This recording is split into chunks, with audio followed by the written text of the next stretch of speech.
Hello everyone guys, मेरा नाम है तुषार एंड आज हम बात करने वाले हैं हरिओम आटा एंड स्पाइसेस के आईपीओ के बारे में। तो सबसे पहले मैं आपको ये बता दूं कि इस कंपनी का दूसरा नाम है HOAC फूड्स इंडिया लिमिटेड। तो ये कंपनी बेसिकली 2018 में स्थापित हुई थी एंड ये flower, spice and other food products की मैन्युफैक्चरिंग का काम करती है एंड ये कंपनी दिल्ली NCR एंड उसके आसपास के रीजन्स में अपने प्रोडक्ट्स की सेलिंग एंड मार्केटिंग के लिए हरिओम ब्रांड नेम का यूज करती है। अगर हम दिसंबर 31, 2023 तक की बात करें तो इस कंपनी के 10 एक्सक्लूसिव ब्रांड आउटलेट्स हैं, जिनमें से 4 की ओनर ये कंपनी है एंड बाकी के 6 की ओनर फ्रेंचाइजीज हैं। प्लस इन आउटलेट्स पे आपको केवल इस कंपनी के प्रोडक्ट्स ही मिलेंगे एंड इनकी सेल्स एंड मार्केटिंग टीम में 12 एम्प्लॉइज हैं। प्लस इस कंपनी की एक मैन्युफैक्चरिंग फैसिलिटी भी है गुरुग्राम में। तो गाइस, ये तो था इस कंपनी का ब्रीफ ओवरव्यू। बाकी और भी इंफॉर्मेशन यहाँ पे इस कंपनी के बारे में दी हुई है, आप चाहें तो पढ़ सकते हैं। देन अब हम इस वीडियो को 4 पार्ट्स में कवर करेंगे, जिसमें हम सबसे पहले इस आईपीओ की डेट्स एंड डिटेल्स को देखेंगे। देन हम इस कंपनी के फाइनेंशियल्स एंड फंडामेंटल्स को देखेंगे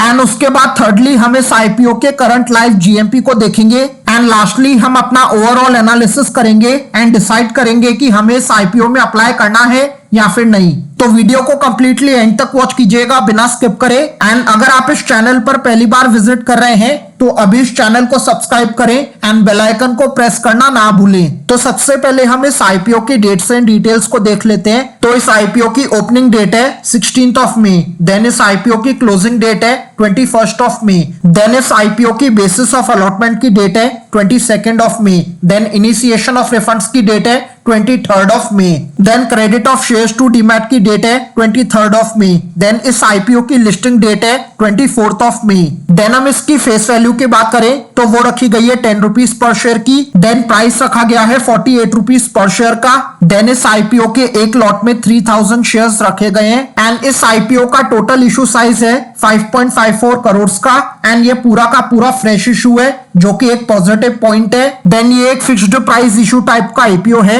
एंड इसकी लिस्टिंग होगी NSE SME के प्लेटफॉर्म पे। Then share holding pre issue रखी गई है 26,88,210 की। Then share holding post issue रखी गई है 38,43,210 की। देन हम जान लेते हैं कि आपको इस आईपीओ में अप्लाई करने के लिए कितने अमाउंट की रिक्वायरमेंट होगी। तो अगर आप रिटेल कैटेगरी में अप्लाई करना चाहते हैं तो आपको मिनिमम 1 लॉट के लिए अप्लाई करना होगा, जिसमें आपको 3000 शेयर्स मिलेंगे एंड उसके लिए आपको 1,44,000 रुपीज का अमाउंट ब्लॉक करना होगा। देन अगर आप HNI कैटेगरी में अप्लाई करना चाहते हैं तो आपको मिनिमम 2 लॉट के लिए अप्लाई करना होगा, जिसमें आपको 6000 शेयर्स मिलेंगे एंड उसके लिए आपको 2,88,000 रुपीज का अमाउंट ब्लॉक करना होगा। देन हम जान लेते हैं कि इस आईपीओ में कौन सी इन्वेस्टर कैटेगरी के लिए कितने % शेयर्स रिजर्व रखे गए हैं। तो सबसे पहले रिटेलर्स के लिए 50% of the total issue reserve रखा गया है एंड अदर्स के लिए बाकी का 50% of the total issue reserve रखा गया है। देन हम प्रमोटर होल्डिंग को देख लेते हैं। तो प्रमोटर होल्डिंग आईपीओ के आने से पहले रहेगी 99.99% की, आईपीओ के आने के बाद हो जाएगी 69.95% की। देन हम इस कंपनी के फाइनेंशियल्स को देख लेते हैं। तो सबसे पहले हम इसके एसेट्स की बात करें तो उसमें हमें ठीक ठाक कंसिस्टेंट ग्रोथ नजर आ रही है, जो कि एक पॉजिटिव पॉइंट है। देन हम इसके रेवेन्यू को देखें तो उसमें भी हमें सेम ठीक ठाक कंसिस्टेंट ग्रोथ नजर आ रही है, जो कि एक पॉजिटिव पॉइंट है। देन हम प्रॉफिट आफ्टर टैक्स को देखें तो उसमें हमें काफी शानदार ग्रोथ नजर आ रही है, जो कि एक बहुत बड़ा पॉजिटिव पॉइंट है। देन हम नेटवर्थ की बात करें तो उसमें हमें अगेन बहुत ही शानदार अच्छी ग्रोथ नजर आ रही है, जो कि अगेन एक बड़ा पॉजिटिव पॉइंट है। देन रिजर्व्स एंड सरप्लस भी काफी शानदार स्पीड से ग्रो हो रहा है, जो कि अगेन एक बड़ा पॉजिटिव पॉइंट है। देन इसकी टोटल बोरोइंग की बात करें तो उसमें हमें ठीक ठाक कंसिस्टेंट ग्रोथ देखने को मिल रही है, जो कि एक नेगेटिव पॉइंट है। देन हम इसके की परफॉर्मेंस इंडिकेटर्स यानी कि KPIs को देख लेते हैं। तो सबसे पहले ROE है 23.60% का, ROCE है 23.43% का। Then debt on equity ratio है 0.27 का, रिटर्न ऑन नेटवर्थ है 23.60% का, प्राइस ऑन बुक वैल्यू है 4.09 का, पैट मार्जिन परसेंटेज है 6.49 का। देन EPS प्री आईपीओ है 2.19 का, पोस्ट आईपीओ ही हो जाएगा 2.58 का। देन PE प्री आईपीओ है 21.95 का, पोस्ट आईपीओ ही हो जाएगा 18.57 का। तो इस कंपनी का ROE, ROCE and return on net worth तीनों ही 15 और 20 से ऊपर है, जो कि एक पॉजिटिव पॉइंट है। Then debt on equity ratio भी 1 से कम है, जो कि अगेन एक पॉजिटिव पॉइंट है। एंड क्योंकि इसका डेट ऑन इक्विटी रेशियो 1 से कम है, इसीलिए कहीं ना कहीं हम इसकी बढ़ती हुई टोटल बोरोइंग को भी नेग्लेक्ट कर सकते हैं। देन इसका प्राइस ऑन बुक वैल्यू भी ठीक है एंड पैट मार्जिन परसेंटेज भी ठीक है। तो ओवरऑल इस कंपनी के फाइनेंशियल्स काफी अच्छे नजर आ रहे हैं, जो कि एक पॉजिटिव पॉइंट है। देन हम इस आईपीओ के करंट लाइव जीएमपी को देख लेते हैं। तो फर्स्टली जीएमपी में हमें डे बाय डे ग्रोथ नजर आ रही है, जो कि एक पॉजिटिव पॉइंट है। देन आज एज ऑफ नाउ जब ये वीडियो रिकॉर्ड हो रही है, आज डेट है 14th ऑफ मई एंड इस आईपीओ का जीएमपी करंटली चल रहा है 55 रुपीज का। एंड इस जीएमपी के अकॉर्डिंग जो एस्टिमेटेड लिस्टिंग प्राइस निकल के आ रहा है वो है 103 रुपीज का, यानी कि आपको इस आईपीओ में 114.58% के लिस्टिंग गेन्स मिलने के चांसेस है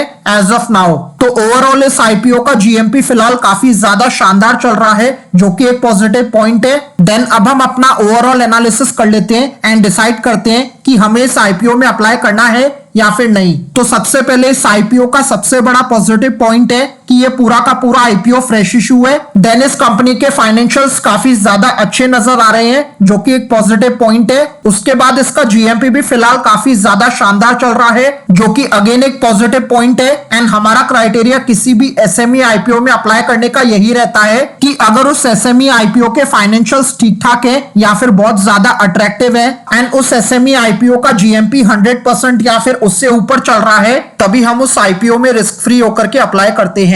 एंड इस आईपीओ के फाइनेंशियल्स काफी अच्छे हैं एंड जीएमपी भी काफी शानदार चल रहा है। तो इन सारी चीजों को देखते हुए मेरा डिसीजन इस आईपीओ को लेकर के फिलहाल यही बन रहा है कि मैं इस आईपीओ में डेफिनेटली अप्लाई कर रहा हूं। एंड ये मेरा डिसीजन अभी की सिचुएशंस को देखते हुए है, लेकिन क्योंकि जीएमपी डेली बेसिस पे इंक्रीज एंड डिक्रीज होता रहता है एंड इस आईपीओ की क्लोजिंग डेट है 21st ऑफ मई, तो हो सकता है कि 21st ऑफ मई तक इस आईपीओ का जीएमपी बहुत ही ज्यादा बढ़ जाए या फिर बहुत ही ज्यादा घट जाए। तो अगर ऐसा होता है एंड हम अपने डिसीजन में कुछ भी चेंजेस करते हैं, तो मैं आपको वीडियो के थ्रू या फिर कम्युनिटी पोस्ट के थ्रू अपडेट कर दूंगा। एंड जो डिसीजन मैंने आपको इस वीडियो में बताया है वो मेरा अपना पर्सनल डिसीजन है, मैं आपको कोई सलाह या टिप नहीं दे रहा हूं। आप अपने फाइनेंशियल एडवाइजर से कंसल्ट करें, खुद भी एनालिसिस करें इस आईपीओ के बारे में एंड देन ही डिसाइड करें कि आपको इस आईपीओ में अप्लाई करना है या फिर नहीं। एंड आप में से कौन कौन इस आईपीओ में अप्लाई करने वाला है मुझे कमेंट सेक्शन में लिख करके जरूर बताइएगा। आई होप गाइस आपको ये वीडियो अच्छी लगी होगी। अगर सचमुच अच्छी लगी है